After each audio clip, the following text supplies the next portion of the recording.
Hi everyone, welcome to ELI, the place where you get your daily dose of inspiration for entrepreneurship.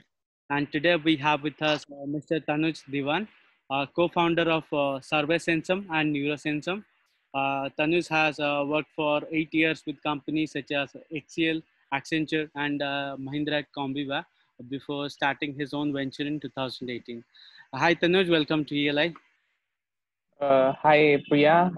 I'm so honored to be here. Thank you so much for inviting me. Tanuj, the honor is all mine. I would request you to introduce yourself to our audience, please. Sure. So as you already know, I'm Tanuj Diwan. So I was working for companies in IT domain in network and security for the past 8 years, and then I then some and one day an opportunity came in that do you want to become a co-founder of a company? And I said okay, let's take the risk. And here we are now. Like it's been 2.5 years now. We have been leading the company, and it's going pretty well. Even during the COVID times, it's been doing great. So that's a good thing that's happening with us. And yeah, so this is about me. So I'm currently leading the product domain and the process domain in the company. And our CEO is Rajiv Ramba, who sits out from Singapore. Yeah. Tanuj, tell us about the product you are building, Survey Sensum and Neurosensum. Are these two different companies or two different products from the same company? Okay. So now there are two companies. Before that, we started with just Neurosensum. So it was all about getting into the subconscious brain of the consumer. So what used to happen in, like, if I if currently we are talking in an interview, right? And I'm speaking with you, and if you ask me how would I rate you in terms of the ELI thing that you're doing, right? And if I'm in front of you face to face, I would always say 9 or 10 if I'm doing on a 1 to 10 scale, right? So, but what used to happen with companies like Coke or any Uber, Ola, you can compare it with anyone. So, whenever they launch any advertisement, they always go to their consumers, their would be consumers or previous consumers, that whether you like this ad or not, and whether you're going to purchase something after seeing this ad. So they would always give a rating of on a scale of 1 to 10, 9 or 10. Because if you talk about Asia, people are not that frank that even if they don't like something, they'll give you a 2. They never do. So what happens? Every ad was given a rating of average 9 to 10. They were using like 400 consumers to ask their feedback, but it was always 9 and 10. And when they used to launch the products, it was like it would never go off. The sales would never go off, and that's what they wanted. They wanted more revenue, but it was not coming in. So that was the main problem, that people were not telling them the truth. So that's how, when what we got, that why can't we get into the subconscious brain of the consumer, that whatever he's thinking inside, we know that. So that's how the idea came off of developing an algorithm which can read consumers mind when they are watching that video. So that's how the company began. And once we launched it, like, we were not getting initial users to test it. Like Coke would never say, okay, I'm going to try something that new that is coming in. So we had to go out to our target market, which was a little bit low at that time, like going to medium enterprises instead of large enterprises. Then we showed them the value of this product, like how sales went up when they actually tested this ad using neuroscience. And after 1 2 3 initial consumers, then it hit the market, right? That's how the journey started. So it took us like 4 or 5 months to get 2 or 3 users, I would say, the companies, the brand, to trust this neuroscience capability. But once it started kicking in, then it's like the growth. So that's how the journey began for Neurosensum. And this was all, we launched that only in Indonesia, and for only FMCG companies who do a lot of advertisement testings. And after that, then the idea came about Survey Sensum. When we used to go to banking domain, we used to go to e-commerce domain or financial domains, they used to say that we need something which can give us real-time customer feedback. And not only that, if people are commenting that if you ask someone an NPS question, how likely you are to recommend a company to friends and family, and then you ask them, why did you give this rating? So if we talk about banking, there are like 20 25,000 people actually giving you responses of open-ended data. Now, how do you convert this open-ended data, which is text feedback, which is also there in social media, and summarize for your clients? because if you don't summarize, there you can hire like 10 people just reading each and every comment that is going on social media or the text feedback that you're getting from these surveys, and you won't be able to get summary of it. So we wanted to build something using machine learning who can summarize this text data so that companies can actually use it and make that text data also actionable, that what are your consumers actually asking you from. So that's where the concept of service and some came in, getting feedback and then analyzing it and making it actionable. Okay. So these are the two companies or two different companies which are running in. One only focuses mostly on FMCG, and this one focuses mostly on currently focusing on the small enterprises. But the future is going to banking, like ICICI Bank, Citibanks of the world. These kind of people actually. That's the main goal. Yeah. Okay. Speaking of future, as one of the top marketing leaders named Rory Sutherland, he says the future or next revolution will be about psychology, psychological revolution. We are going to witness in coming days, not technology revolution or not industrial revolution. Right. So the kind of work you are doing is really cutting edge. Now would like to ask you, there are a lot of innovations happening around in this particular industry you are operating in. I think Elon Musk is doing a lot of things with Neuralink and getting a lot of hype of the market. Can you tell us what are some of the really innovative things happening in the industry, and how our entrepreneurs, young minds, can enter into that field? So currently, there are two industries that I'm completely following. One is education tech. Giving an example of a company which is really new and doing really good is White Hat, right? White Hat Junior. They have been recently Byju's bought them, right? So they are doing building coding for students who are like in fourth grade, fifth grade, and sixth grade. So this is something that I'm really that's an innovation, like, so making people code that, and they're using coding through UIs. They are not even actually coding using the programming language, because then it's easier for kids to do that. So that's one thing that I think it's a really good educate like innovation. And the second is health tech.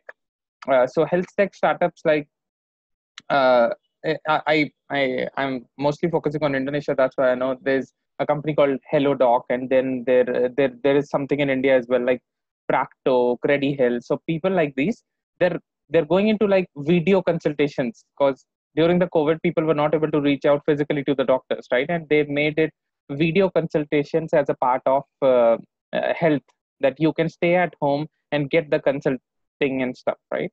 So these are the two things that I currently focus on in terms of innovation. Like I currently follow actually, and the other part is would be the time that I get. I totally focus on what my company has to offer. So Okay.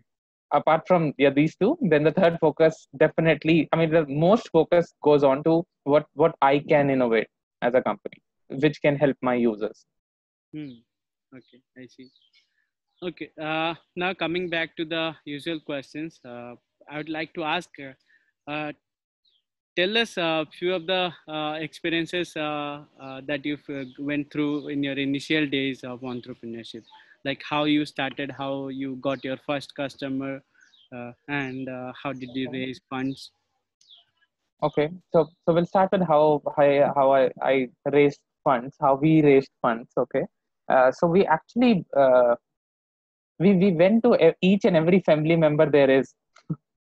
So because you cannot like actually get money that easily from the investors, right? So you first have to uh, start something small, then only they'll trust you, right? Because they are also putting in money, and they can't just put money on the idea. They want to know if you can actually do it, or it's just an idea, right? So we started with kind of angel investments. We got the money from our families and friends. That's how we got our first money when we started. And then we reached out to angel investors. So there's something that people in entrepreneurship don't know about, is what are angel investors? Angel investors who initially put some money in your company, right?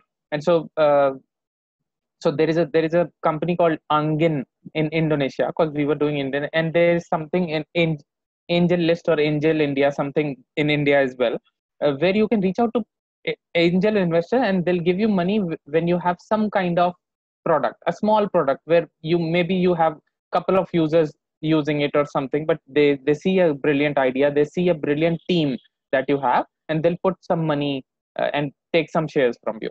So that's how we started. So that's how we got our first money, family and angel investors, not the proper investment firms. And the second thing, how we got our first customers, first 4 months we didn't get anyone. So we waited, we pushed hard, we we didn't do marketing at the first time. So that was the biggest mistake that we did.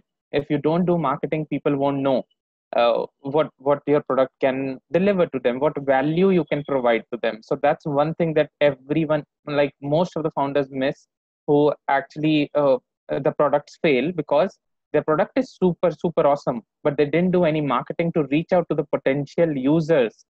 That if you build a product, but if Priya doesn't know about it, and Priya is my ideal target profile, but he doesn't know about it because I haven't marketed it, I haven't reached out to him, then what's the point of making the product, right?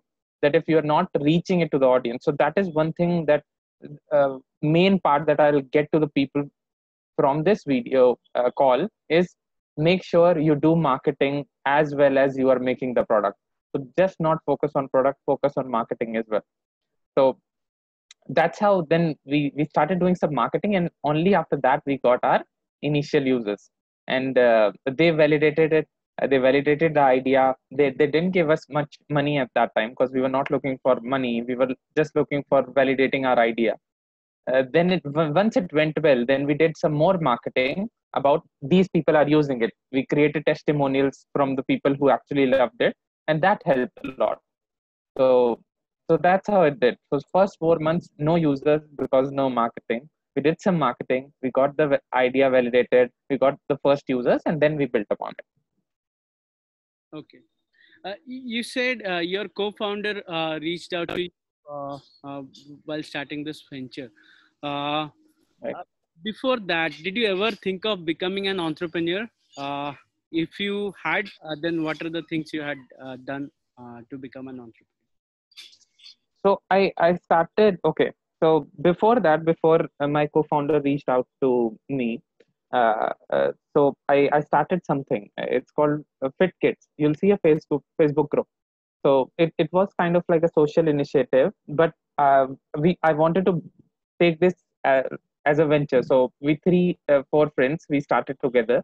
So we wanted, because currently these days kids are always on phones, right? They don't play like we used to in our time. So if you talk about 80s kids or 90 kids, they used to play a lot. So that's what we thought about. That was the idea, that bringing them to play stuff, right? Do stuff. So we started training them. If you go to the group, you'll see pictures that how we trained people. You like kids who were just 4 to 7 years old. So they take their time off the phone for at least 2 hours. So that's how we started. That was our first journey. But why we failed? We didn't do any marketing. Okay. So that was the reason we actually. But the 10 to 15 kids that we got, uh, they became so good in sports that they are following it like a dream right now. So that is a satisfaction that we have with it. But the thing that we missed was we didn't reach out to people. Okay. Tanush, tell us when your co-founder reached out to you and discussed the idea, you got convinced. What are the initial setup discussions that happen when one founder meets another, and how does two people or three people stick on to a vision for a long period of time? Okay, so first thing that so he my co-founder, he already sold a company before, so I knew him from past 10-15 years, so I knew what kind of person he is, and he knew me. So we sold a company. So he showed me the vision that this is what he's dreaming of, that he wants to make feedback and research an easier an affordable thing for every small and medium enterprise. That's what his vision started like. Okay. So I was in, and he told me about neuroscience and all. And neuroscience, the way the things that I explained to you, I think they're something that you dream of. That okay, technology is going that those places. Okay. So, but I knew nothing about research. He already had a research background. So first initial days, he got me in from the vision itself, and I knew him personally. So that's why I was like, okay, just leave my job, let's go there. So I went to Indonesia, worked with him, but I had initial days I had to work as a research executive, because if I didn't know what we are building, how we are helping users, the 2 or 3 users that we got, I would never grow. So I started being as an executive, and I was working like 18 hours a day every day. So it was like this, so that I understand that he has been doing research for like 15 years, uh, uh, con- conventional research, not neuroscience. Neuroscience he was also new to, but we were also doing conventional research. So I had to become like an executive, like an analyst that starts. And 4 months when I push in like 18 hours a week, then he promoted me. So I was like working as an employee, although was a co-founder. Uh, he promoted me to be director, that I lead 4 or 5 teams of research, and in just 4 months I could do that only because I was putting that much effort. So that's how it started. And like, even though we were like friends from always, me and Rajiv, but our relationship inside the company is never like that. It's not friendly. It's total like an a founder to another founder. So there are different goals. I take care of the product, he take cares of investments, marketing, webinars, and all stuff. So we divided the roles. So you cannot like mix two roles when you become co-founder. So there's I am good at making building products, and he is good at marketing them.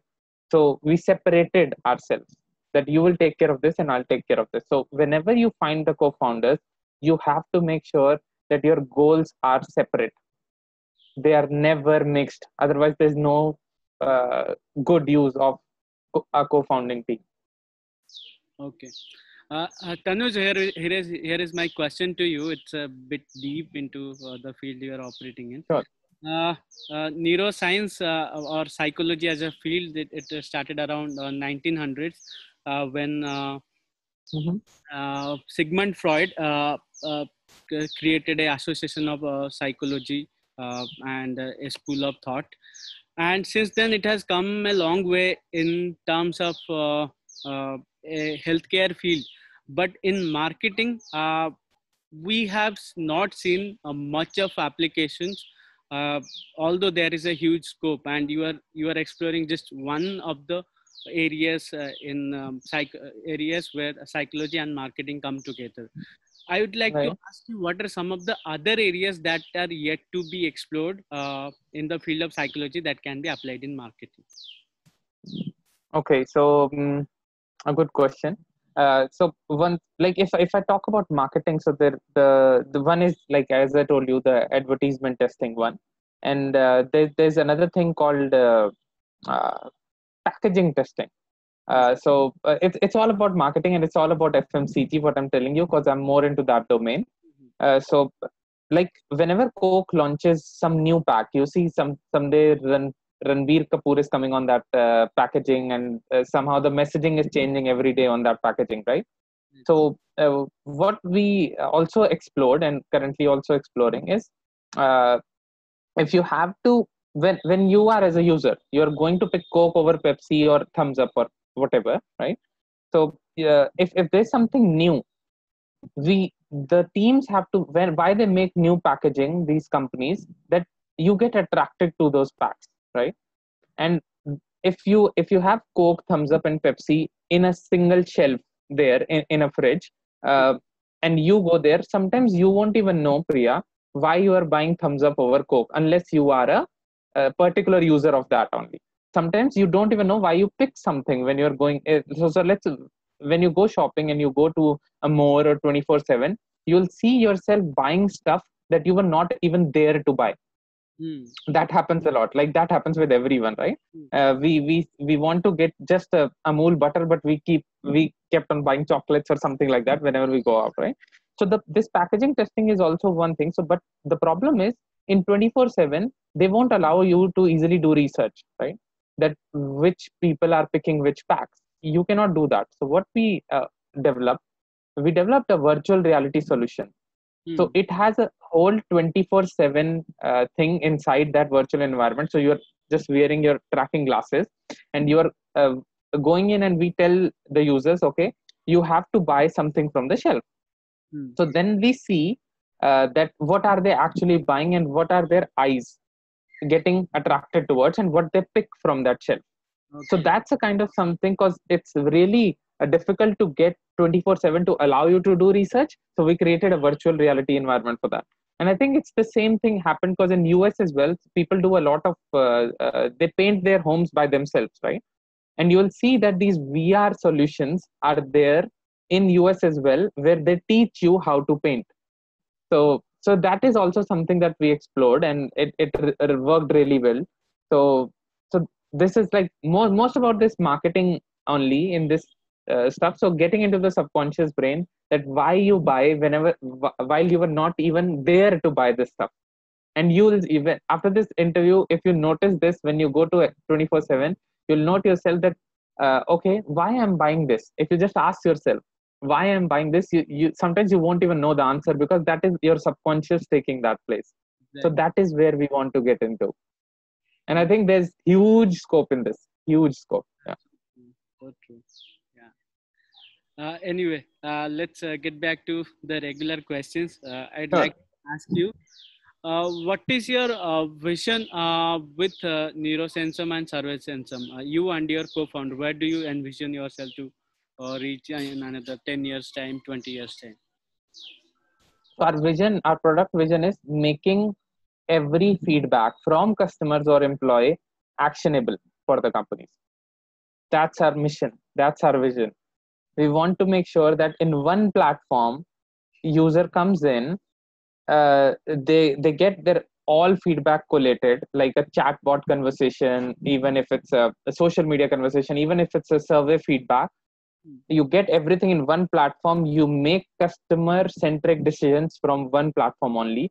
That's our vision, like to build a platform that can become this way and help as many, starting with like first 4 5 years we will go mostly to uh, business to business enterprises, small and medium enterprises, B2B SaaS companies, and then slowly and slowly we'll move to the larger enterprises. That's our vision, like if you talk about the target users.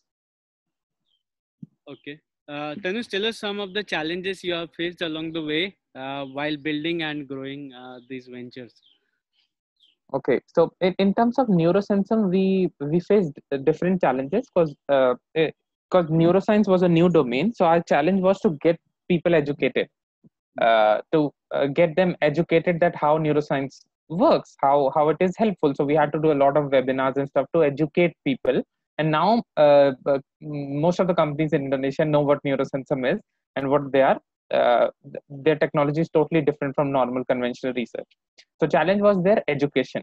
Hmm. In terms of service sensum, because we all of me, Rajiv, and other people that we had, nobody had a tech development background. So Hmm. Service Sensum is a SaaS company, right? So nobody had a tech background. What mistakes that we did? First, uh, instead of making a small, valuable product, we thought about making a product which has thousands of features. Okay, and you know what? After 9 months, when we tried to launch it, we didn't do any marketing in those 9 months. When we tried to launch it, we actually failed. Nobody used that product Okay. because it was so complicated. We built something which we didn't validate with our users, right? And we kept on building it. So that was the most, I would say, the most biggest thing, mistake that we made. And then we had to start from scratch. So we had to really 9 months, all the money that we spent was total waste. So then what we had to do, we started building MVPs, minimum viable products. So instead of making a huge product, we targeted our buyer persona. We created our user persona and buyer persona, like who our users will be, who our buyers will be exactly. We spoke with them, took interviews with them, validated the idea before making it. Okay. And then it took 3 months to launch a small viable product, but people started actually using it because it was simple to use, and we launched early and we got feedback early. So that is one mistake people make. They think about making a product with 1,000 features and then launching it. No, don't do it. Create something which gives minimal value to the user. Launch it, get feedback, iterate. Okay. So that was the biggest challenge that we got, biggest mistake that we did. And also we didn't do any marketing. So I'll keep on telling this to every tech entrepreneur: please focus on marketing the same way you are doing it on product. Otherwise you will fail, or it will be a very very slow progress, and you'll run out of money. Okay. Since you rephrased marketing so many times, can you tell us some of the innovative ways to market your product that is just hit the shelf or maybe in the prototype stage? So what you need to do, first of all, you'll have to set up some goals. Set up goals and timelines with that. So if you don't, so that is also one thing that I'll always focus on: setting up goals and measuring them, measurable goals. If your goals are not measurable, there's no point. So let's suppose someone is making a B2C product, like a health tech product. So now you have the idea, you have validated it with the user, right? You have your target audience pretty nailed up. Now how do you start marketing it, right? So let's suppose you have to launch 3 months down the line, right? You know the user pain point because you have taken interviews with them. We'll talk about this at the end as well. Just launch few ads on Facebook or Instagram or Google, wherever your target market is there. Hit them on their pain point and ask them to subscribe even before you launch the product. Ask them to subscribe that you are launching this product 3 months down the line. Set up a target that I want 1,000 users. Okay, so then you'll have to reach out to minimum 20,000 people to get to those 1,000 users subscribing, right? Set up a target, and then once you launch it after 3 months, at that time you will have at least those 1,000 users testing your product, validating your idea. This is something that people miss. After the validation of prototype, you should start marketing instantly without spending too much money, because that's what happens when you start as an entrepreneur. Just spend 1,000, 2,000, or 3,000 rupees on Facebook, Instagram ads, make 3, 4 infographics, try it, and try it which things people get to subscribe. And if they subscribe, that's where you have like kind of like hit the jackpot with marketing. Okay, this is something that works. Now I have to grow it. As the money keeps on coming to me, I'll keep on growing this part of marketing, because initial only 1 or 2 channels for marketing will work for you. Not everything will work for you at once. So that's what my idea would be for any new entrepreneur. So, if I may rephrase, what you are trying to say is you do marketing from day one, even market your idea. Product is at a later stage. Yes, you market your idea. So what you do, as soon as you have an idea and you have validated with some internal, some users. So some users, I mean, you know your target audience pretty well. You take interviews with them, you show them the idea, then you create the prototype, you show them the prototype, initial 10, 15 users, and make sure that they are not your friends. Otherwise, they'll say it's a good one. It should be an actual user who's going to use it in the later term. Okay. Validate the idea, they like it, validate the prototype with them. Once the prototype is validated, for next 2, 3 months till the time you are going to launch the product, start doing marketing. That's where you start doing marketing, after validating your prototype. Okay. So day one from validating your prototype, because making a prototype will take 2 to 3 months anyway, right? So start marketing when you have a validated prototype. Okay. Let's get into some funny questions. Tell Okay. us some of the interesting experience with fundraising, or maybe you can share some of Okay. the funny experience with investors, prospective investors. Okay. Okay. So I was like mostly fundraising when we started, because Rajiv already started fundraising even before we like actually launched in February 2018 the company. So I was involved in fundraising after like I learned something about research. So around June that year. We launched in February, around June that year. So the investor who came to us, like they were investing big time in Southeast Asia currently at that time, and also currently as well. Okay. And so they were talking about, like, they knew at that time Service Sensum was just an idea, and Neurosensum, because Neurosensum, the amount of money that people have to spend, they're mostly enterprises. If I talk about Neurosensum, that focuses totally on enterprises, large enterprises, 50-60 customers we work with, and that's enough, because they like it, they keep on giving us more business. Okay. For Service Sensum, it was more about scalability. For Neurosensum, you'll have to get research people everywhere, because it's not a platform. It's a technology that you use to get into the subconscious brain, but it's not a SaaS platform, so it's not scalable. So when they asked me an honest question, and that time, like, it was my second or third time going to an investor, they asked me an honest question. Okay, I know Neurosensum is getting you more business, and Service Sensum is just an idea. Tell me an honest answer. What company do you think, Neurosensum, Service Sensum, is more scalable?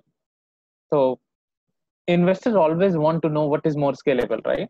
And what people generally do is, like, try to give a diplomatic answer. And I was like, I was pretty honest, and I said, definitely Service Sensum is more scalable because it's a SaaS company, and we can reach out to so many people. With only having 25 people in the tech team, we still reach out to millions of people using Service Sensum. And he laughed at that time, and he said, I've never seen an investor so honest like that. And eventually, after 2-3 months, they invested in us.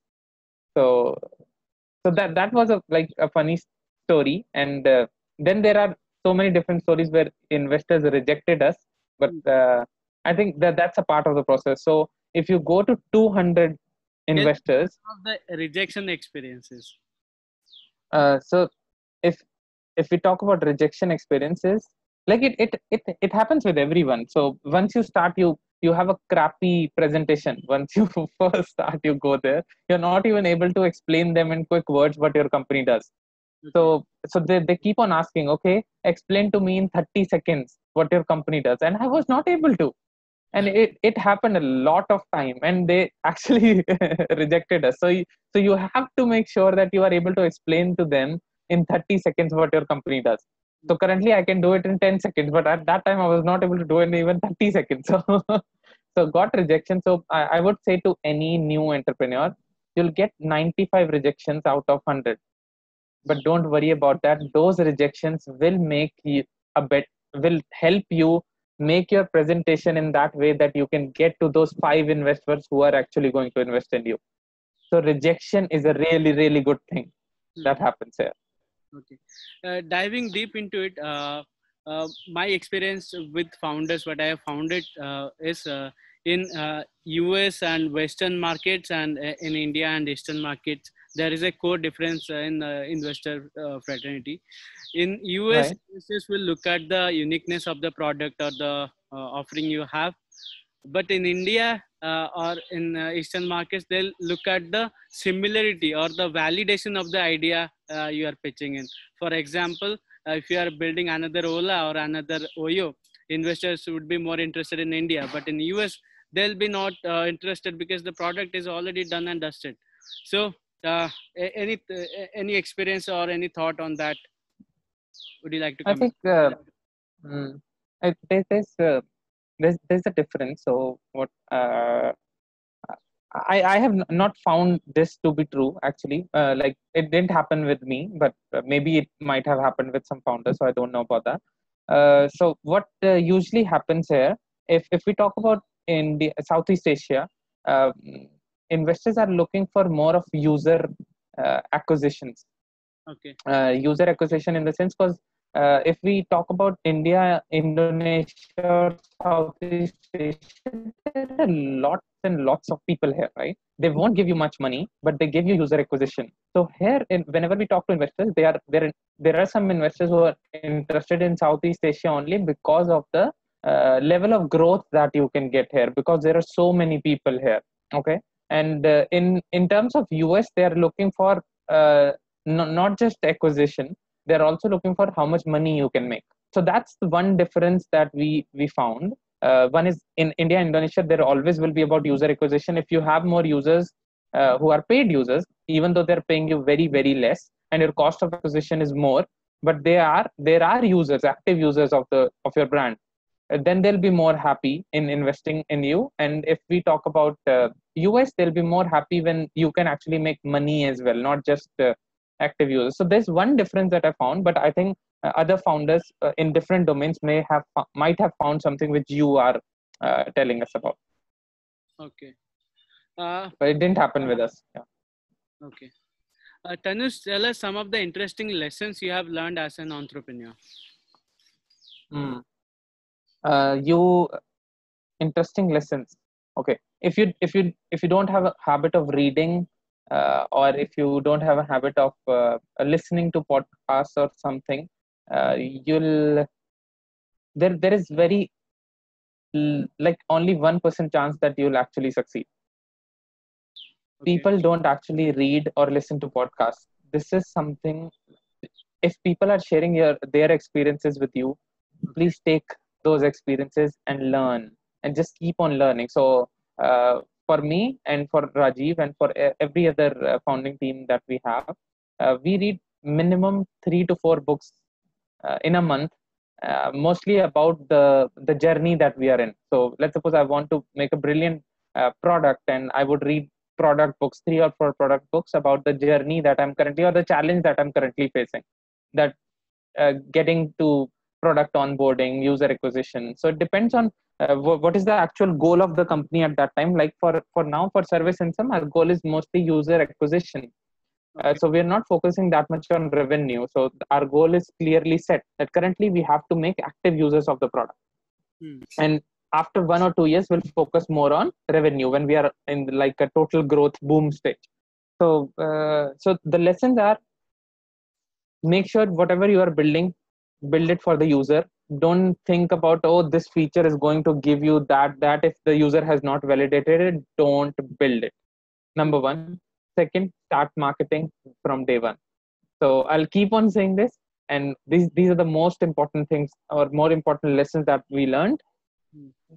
We built something with 1,000 features, it didn't work. We built something with 5 features, but they were asked from us by the users, and it actually worked. So these would be the challenges, or learnings, you would say. Okay. Tanuj, we are almost up with the time, and perhaps my last question to you. How would you suggest our audience to start their journey as entrepreneurs?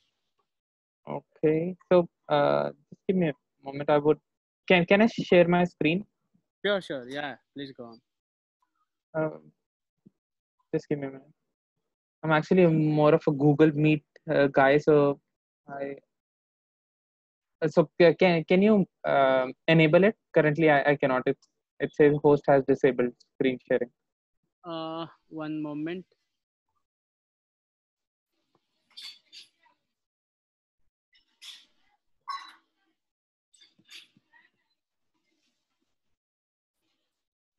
I think I cannot do it at the moment. Now I can. Now I can. Okay.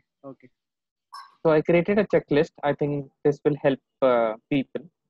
The first one is from checklist, start with an idea. If you don't have an idea, then how to find one? A need that is currently not solved anywhere, or not in your location or country or your region, you would say. The second is, we can talk about this a lot as well, but let's just finish it. Identify the target user, plus create your user persona. Why? No point of developing something if you don't know the user and what value you can provide to them. Because even if you build a great product, but there's no user to use it, what's the point of building it? Okay. Validate the idea with the user. Make sure they are not your friends only. So what people do, they get an idea, they just start validating only with their friends, and friends always approve of some things or disapprove of things. They can do both. Friends either approve, either disapprove, and the idea gets boiled down. So instead of doing that, go to an actual user who you think is going to use it and who's not your friend. Okay. And it would be best if you can create a prototype as well and validate that if it's a product. uh, Try to find friends or colleagues who believe in your idea. If you still can't, you can't find co-founders, go solo. Don't be afraid. uh, Request friends or family to loan you some initial money, because you'll definitely need it, and it's India, so you'll definitely need it. uh, Set strict goals which can be measured with timelines. If there are no goals, then there's no point of doing anything. Hmm. So for example, if you're a new person, uh, you're building a B2C brand, acquiring or subscribing first 100 to 1000 users before launch, depending on B2B. If you don't set goals, so this is a goal: 1000 users I want to acquire, or get 1000 users to subscribe to my app even before the launch. So that's a goal, right? So set goals in your journey. Hmm. After acquiring them, how many users acquisition that you want now, how many signups that you want now on a monthly or a quarterly basis. So set goals and measure them with timeline. Okay. Hire a digital marketing freelancer, because you cannot afford the money, then hire them. If you can have a full-time guy, then it's absolutely brilliant, but if you cannot, just hire a digital marketing freelancer, tell them about the goal, and also check while hiring if they have achieved these goals somewhere else, but not just achieved, how did they achieve it. Get to know deep dive while hiring that person. Okay. Get initial subscriber before product launch. We already talked about how you can do that is run small ads, experiment with small ads, spend 1000 2000 rupees on Instagram, for speak with them why. And when while you are making these ads, make sure that you're hitting the pain point that you identified here, because you are solving a pain point or a need, right? Hmm. Identify so that you know which ad works for you. You create 2 or 3 creatives and see which one works. Okay. Then once they subscribe, ask them why they did, because they'll it will get you more ideas about marketing, Hmm. that why did they subscribe at the first place. Then side by side, start connecting with investors on LinkedIn. Look for angel investors, start connecting with them, pitch them your idea. Slowly and slowly start doing this. Register for startup events. If they're free, then brilliant. If they are paid, if you can afford, then do it. Or find an incubator program. Okay. There we found an incubator program, it helped really really well. We found 2 in Indonesia and we did that. Hmm. The last is read as many books as you can for your journey, and start with these 5. Hmm. Lean startup. Okay, if I Yeah. may rephrase the book part, I think there are multiple people who don't prefer reading book, but they watch videos instead, or maybe they watch movies also. So I think Right. my thought on that would be, read books or listen to podcasts, which you mentioned, as well as you know con- consume a lot of content and different ideas. In fact, diverse ideas. It can be from any field, not from the startup world, be it from psychology, be it um, from healthcare, from anywhere. But I think nature has to offer a lot of lessons, and you can get from just any source. Right. Yeah, true idea. Some people like reading books. I'm a book lover. Some people like listening to podcasts. My CTO likes listening to podcasts a lot, and he doesn't read books that often. uh, Attending webinars, videos, whatever things get you good content. And if there's something that can help you in your journey, do read them. Do read about a lot of other stuff like you mentioned, but also read about stuff which will help you in your journey. And starting with lean startup and 0 to 1 will help you how an initial life of a founder is like. So these are just for, because you asked about entrepreneurial journey checklist, so that's why I mentioned these 2 3 books which will help you for your entrepreneur journey. So start with these 2 and you'll get to know a bit about them. Yeah. So this is my checklist. If you can take a snapshot, use it, make sure that every step of this, you can add more steps if you want, but these are like basic steps that you'll have to take care of. Perfect. I myself have taken a snapshot. I'll share with the audience. Okay. Okay, so coming to perhaps the end of the session, Any final message before we end the session? Sure. So there's one thing in India that happens a lot. It's about parents supporting us, right? They're always worried that, oh, you'll join a startup, you'll create a startup or things like this. They're always worried.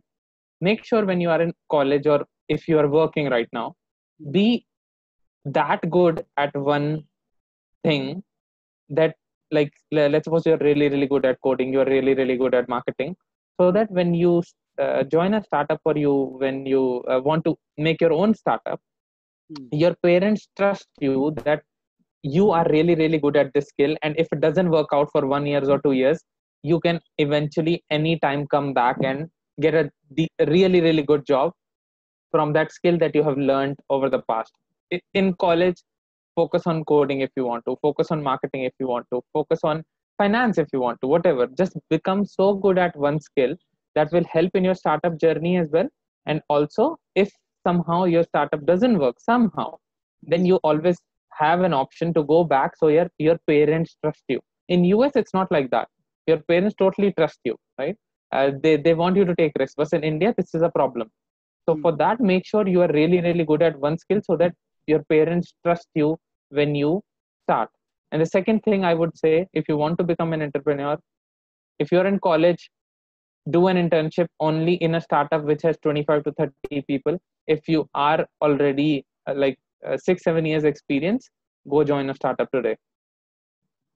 Okay. Work there, understand everything, how it works, and the challenges and the hard work there is. Yeah.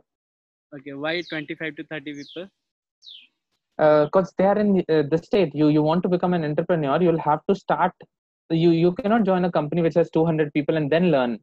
You have to be there when there is an initial stage, because that's how you will learn how entrepreneurship works. That a founder will be working on product, marketing, finance, accounting, like everything. You'll see day and night how much hard work that they will have to do, and you get inspired from them. After they're like 200 people, you will never get a seat to sit with the founder, right? So if you don't know their journey, how will you create your own? Okay. So that's why I agree to this. That's why a small thing. And I personally have worked for small startups throughout my career, and I can relate to Right. what as well. It is very important Okay. for a founder or for everybody who wants to do something in life to work in startup. This, especially those ones who are small and just starting out. On that note, I'll close this session, and would like to thank you a lot for taking out time and joining this session, Tanuj, and our best wishes for. Thank you. And I've it was really honored to be here, and best wishes to you, Priya. And you are doing such a lovely initiative. I think if we get more entrepreneurs from India, who knows when we can actually beat US in making startups. I think we are very close now, and if we get to this whole journey and somehow our parents start trusting us, there will be more entrepreneurs in the future. Viewers, you can follow and connect with Tanuj on LinkedIn by searching for Tanuj Diwan. He will help you a lot in building your venture as well. Also, do visit their website by typing servicensum.com. So whom do you want to have here at ELI for next episode? Do let me know in comments. Stay tuned to ELI.